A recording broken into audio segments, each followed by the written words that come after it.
gostava de fazer pipa. Ele fazia pipas lindas, diferentes, coloridas, e era um momento que ele se tornava um pouco criança, onde ele esquecia todas as preocupações dele com o mundo, com o outro, né? Um homem com quem eu convivi 50 anos, nunca vi falar uma mentira. Foi um professor, é isso que ele foi. E um professor com uma convicção muito firme de que era preciso mudar o mundo. E que o caminho para mudar o mundo é estar na política.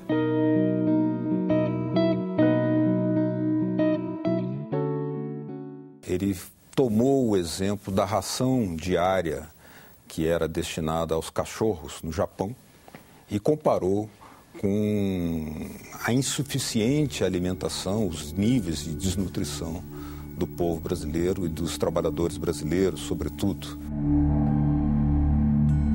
A prioridade de algumas sociedades capitalistas que transformaram o próximo no inimigo é o cachorro. Além da prioridade envergonhada, ser praticamente os cachorros, enquanto a humanidade infantil passa fome. No nosso orçamento da República, mais de 700 bilhões serão destinados à especulação, pagamento de juro, rolagem da dívida. E o restante, 300 apenas bilhões, se destinam ao mundo real, a satisfazer os gastos com educação, saúde e com o serviço de manutenção da máquina estatal.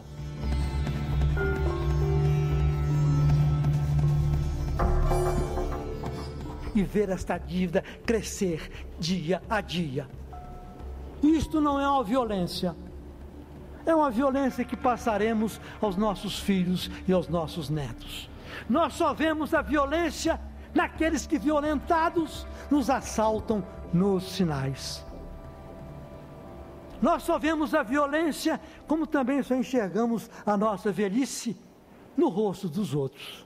O senador Lauro Campos fez uma campanha, uma cruzada praticamente contra a privatização. O Lauro Campos dizia que as empresas estatais foram doadas ao setor privado. Muitas vezes elas foram preparadas antes com recursos públicos. Dentro de pouco tempo, faltará apenas o ar para ser objeto de uma empresa, de uma ANA qualquer, que vai colocar no nariz de cada uma espécie de bafômetro para medir quanto é que o sujeito respira, para o governo cobrar também pelo ar. Entre os alunos e nós, colegas dele, no Departamento de Economia, o legado foi a coerência que ele manteve ao longo de todo o tempo e algumas coisas que se diz por aí, numa palavrinha inglesa chamada insight, as percepções que ele teve, que nos passou, como a ideia da não mercadoria, que são os produtos que são fabricados não para servir as pessoas, mas para servir só a economia, como um tanque de guerra, mesmo sem ter guerra. O capitalismo produziu, de acordo com Boutou e Mercier, num livro chamado O Desafio da Guerra, página 18, ele produziu 366 guerras de 1740 a 1974. Durante a Guerra Fria, o capitalismo e o mundo gastam 15 trilhões de dólares em armas. O Eric Hobsbawm também fala, no seu livro A Era dos Extremos, que o fenômeno mais importante do século foram as guerras. Que em 1958, numa tese que eu escrevi em Roma, eu escrevi justamente isso. Ele sempre quis aumentar o salário mínimo, não só o mínimo, mas qualquer tipo de salário de qualquer trabalhador, para que tivesse uma vida digna, pudesse ter moradia, pudesse ter seu conforto, pudesse ter suas férias. No Brasil, o teto é um teto corrediço, é um teto que sobe, né, facilmente. Os salários máximos sobem facilmente. Contra eles não se apresentam os argumentos capengas que sempre fulminam o salário mínimo. O professor Lauro mostrava que os partidos desse país não têm mais ideologia, não têm mais programa. Mário Covas disse que o PSDB é hoje o anti-PSDB. O PT, desejando vencer ou vencer, sequioso por se tornar confiável às elites bandidas, termo usado por Rubem de Cúpero, aos credores internacionais, aos latifundiários, aos militares e aos banqueiros caboclos sobreviventes, poerizados, adota novas e amareladas bandeiras, plagiadas do PSDB ou já empunhadas pelo PFL. Eu faço muita questão que fique registrado em ata o desejo de cada um desses companheiros, do senador Tião Viana, da senadora Marina Silva, do senador Geraldo Cândido, do nosso líder, senador Dutra, para dizer a Vossa Excelência da dor, da perda que a gente sente hoje. Vai com Vossa Excelência, tenha certeza, um pedaço de cada um de nós. Um pedaço de cada um de nós da bancada, um pedaço das nossas histórias, das nossas lutas, das nossas vidas. Eu faria um apelo dramático a Vossa Excelência. Não saia do PT. Saíram do MDB para fazer o partido dos puros. E eu digo que na intenção dele, de Montoro, de Covas, de Richa, de Scalco, essa era a intenção. E, no entanto, está aí um partido menos puro e menos santo do que era o MDB. Vossa Excelência tem que ficar aqui até o fim, tentando aquilo que pode ser quase impossível, aproximar o PT da grandeza do pensamento de Vossa Excelência. E se Vossa Excelência tem tido divergências com o ex-governador Cristóvão Buarque, Vossa Excelência sempre expressa essas divergências como um professor ou um companheiro de partido que coloca as suas ideias de maneira diferente, nunca de maneira ofensiva. A crítica ao capitalismo, a meu ver, deve ser mais radical do que no tempo dele.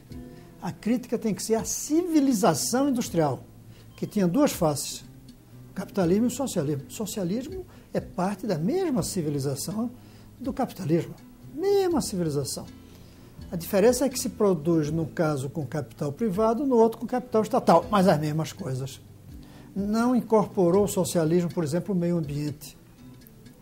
A maior preocupação dele era sempre continuar aquele homem íntegro e coerente com tudo que ele fazia e ele pensava e ele falava.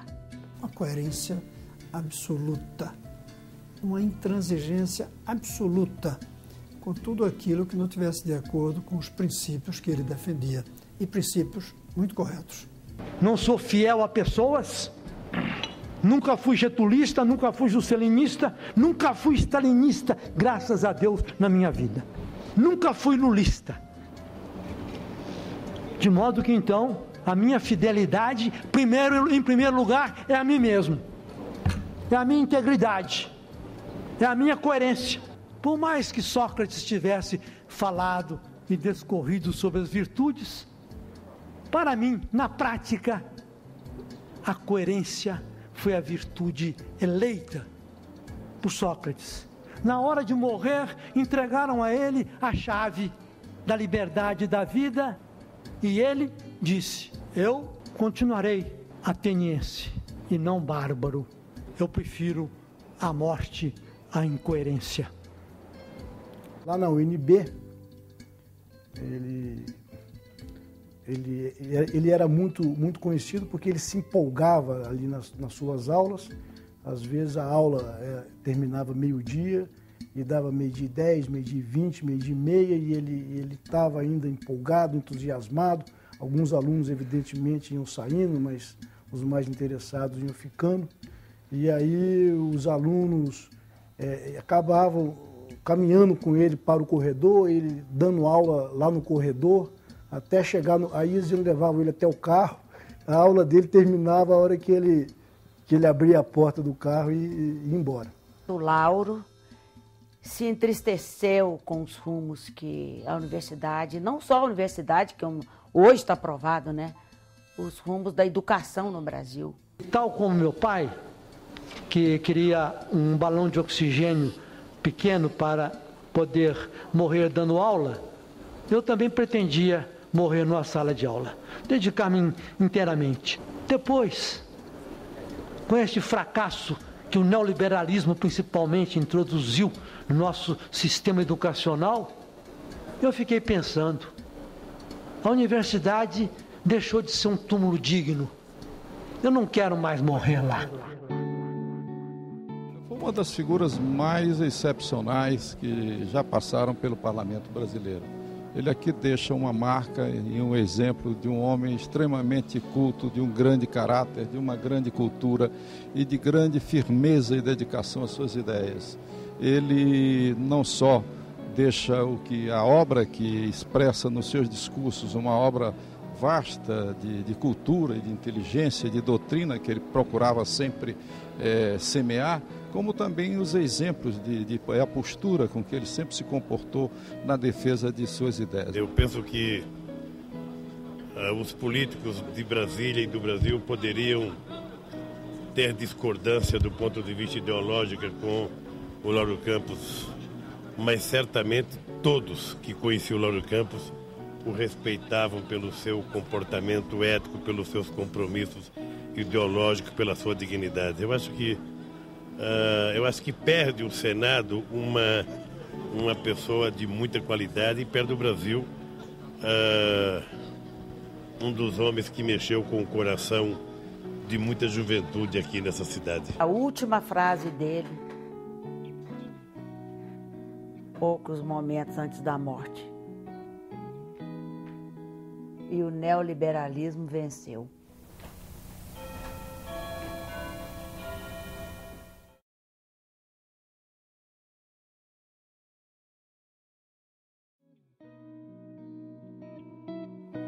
Uma coisa interessante seria que eu acho que ninguém conheceu, a não ser a família, é o lado poético. Ele escrevia muito bem, fazia poesias lindas. Eu até já pensei em fazer uma coletânea dessas poesias para um dia publicar.